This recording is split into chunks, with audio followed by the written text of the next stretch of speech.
BJP ಅಭ್ಯರ್ಥಿಗಳಾದ Hanumanth ನೇರಾಣಿ ಮತ್ತು ಅರುಣಾ ಶಹಾಪುರ ಅವರು ಈ ಎರಡೂ ಅಭ್ಯರ್ಥಿಗಳು ಸೋಲಿನ ಹತಾಶೆಯಲ್ಲಿದ್ದಾರೆ ಎಂದು ಕಾಂಗ್ರೆಸ್ ಮುಖಂಡರಾದ ಗಜಾನನ್ ಮಂಗಸೂಳಿ ಹೇಳಿದರು. ಬೆಳಗಾವಿ ಜಿಲ್ಲೆಯ ಅಥಣಿ ಪಟ್ಟಣದ ಕಾಂಗ್ರೆಸ್ ಕಾರ್ಯಾಲಯದಲ್ಲಿ ಮಾಧ್ಯಮದೊಂದಿಗೆ ಮಾತನಾಡಿದ ಅವರು, ಅರುಣಾ ಶಹಾಪುರ 2 ಬಾರಿ ಗೆಲುವು ಸಾಧಿಸಿದರೂ ಕೂಡ ಶಿಕ್ಷಕರ ಪರ ಯಾವುದೇ ಒಂದು ಸರ್ಕಾರದ ಮಟ್ಟದಲ್ಲಿ ಧ್ವನಿ ಎತ್ತಿಲ್ಲ. ಮತ ನೀಡಿದ ಮತದಾರರನ್ನ ನಿರ್ಲಕ್ಷಿಸುತ್ತಾ ಬಂದಿದ್ದಾರೆ. ಇಂತಹ ಬಿಜೆಪಿ ಅಭ್ಯರ್ಥಿಗಳನ್ನು ಧಿಕ್ಕರಿಸಿ ಪ್ರಬುದ್ಧ ಮತದಾರರು ಕಾಂಗ್ರೆಸ್ ಪಕ್ಷದ ಅಭ್ಯರ್ಥಿಗಳನ್ನು ಗೆಲ್ಲಿಸುವ ನಿಟ್ಟಿನಲ್ಲಿ ಪಣ ತೊಟ್ಟಿದ್ದಾರೆ ಎಂದರು.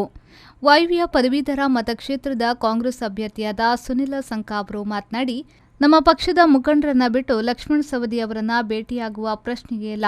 ನಾನು ಲಕ್ಷ್ಮಣ ಸವದಿ ಅವರನ್ನ ಭೇಟಿ ಮಾಡಿದ್ದೇನೆ ಎನ್ನುವ ಹೇಳಿಕೆ ಸುಳ್ಳು. ಸಾಧ್ಯವಾಗಿದ್ದರೆ ಲಕ್ಷ್ಮಣ ಸವದಿ ಅವರು ಬಂದು ಶ್ರೀ ಶಿವಯೋಗಿ ಮತ್ತು ಶ್ರೀ ಸಿದ್ದೇಶ್ವರ ಪ್ರಸಾದ ಮುಟ್ಟಿ ಆನೆ ಪ್ರಮಾಣವನ್ನ ಮಾಡಲಿ ಎಂದು ಲಕ್ಷ್ಮಣ ಸವದಿ ಅವರಿಗೆ ಅನಿಲ ಸಂಕ ಅವರು ಸವಾಲು ಹಾಕಿದ್ರು. ಒಂದು ಬಾರಿ ನಿರಾಣಿ ಅವರಿಗೆ ಮತ್ತು 2 ಬಾರಿ ಅರುಣ್ ಶಹಾಪುರ್ ಅವರಿಗೆ ಮತದಾರರು ಆಶೀರ್ವಾದ ಮಾಡಿದ್ರು. ಆದರೆ ಅರುಣ್ ಶಹಾಪುರ್ ಅವರು 12 ವರ್ಷಗಳಲ್ಲಿ, ನಿರಾಣಿ ಅವರು 6 ವರ್ಷಗಳಲ್ಲಿ ಶಿಕ್ಷಕರ ಬಗ್ಗೆ, ಪದವೀಧರರ ಬಗ್ಗೆ ಇಬ್ಬರು ಯಾವುದೇ ಒಂದು ಅವರ ಸಮಸ್ಯೆಗಳಿಗೆ ಸ್ಪಂದನೆಯನ್ನು ಮಾಡಲಿಲ್ಲ. ವಿಧಾನ ಪರಿಷತ್ನಲ್ಲಿ ಶಿಕ್ಷಕರ ಬಗ್ಗೆ, ಪದವೀಧರರ ಬಗ್ಗೆ ಯಾವುದೇ ಒಂದು ಧ್ವನಿಯನ್ನು ಎತ್ತಲಿಲ್ಲ.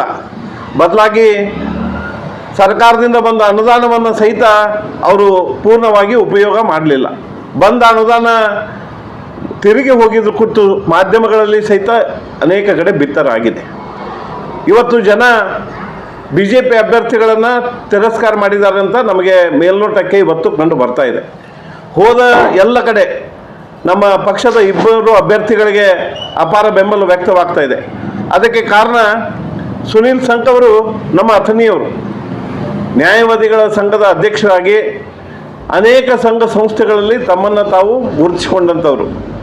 ಅವ್ರ ಮಂತನ ಕಾಂಗ್ರೆಸ್ ಮಂತನ, ಅವರ ಅಜ್ಜ ಮುತ್ತಜ್ಜ ಕಾಲದಿಂದಲೂ ಸಹಿತ ಅವರು ಕಾಂಗ್ರೆಸ್ಗಾಗಿ ಕೆಲಸ ಮಾಡ್ತಾ ಬಂದಂಥ ಮಂತನ.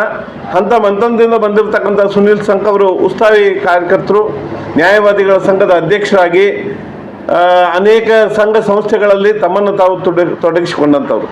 ಅವರಿಗೆ ಜನ ಈ ಬಾರಿ ಅವಕಾಶ ಕೊಟ್ಟಿದ್ದಾದರೆ ಖಂಡಿತವಾಗಿಯೂ ಅವರು ಪದವೀಧರ ಧ್ವನಿಯಾಗಿ ವಿಧಾನ ಪರಿಷತ್ನಲ್ಲಿ ಕೆಲಸ ಮಾಡ್ತಾರೆ ಅನ್ನುವಂಥ ವಿಶ್ವಾಸ ನಮ್ಮ. ಈ ಸಂದರ್ಭದಲ್ಲಿ ಕಾಂಗ್ರೆಸ್ ಮುಖಂಡರಾದ ಅನಿಲ ಸಣದೋಳಿ, ಸಿದ್ಧಾರ್ಥ ಶಿಂಗೆ, ಅಸ್ಲಂ ನಾಲಬಂದ, ಬಸವರಾಜ್ ಪುಟಾಳಿ ಅನೇಕ ಮುಖಂಡರು ಉಪಸ್ಥಿತರಿದ್ದರು. ಸತೀಶ್ ಕೋಳಿ, ವಿ4 ನ್ಯೂಸ್, ಅಥಣಿ.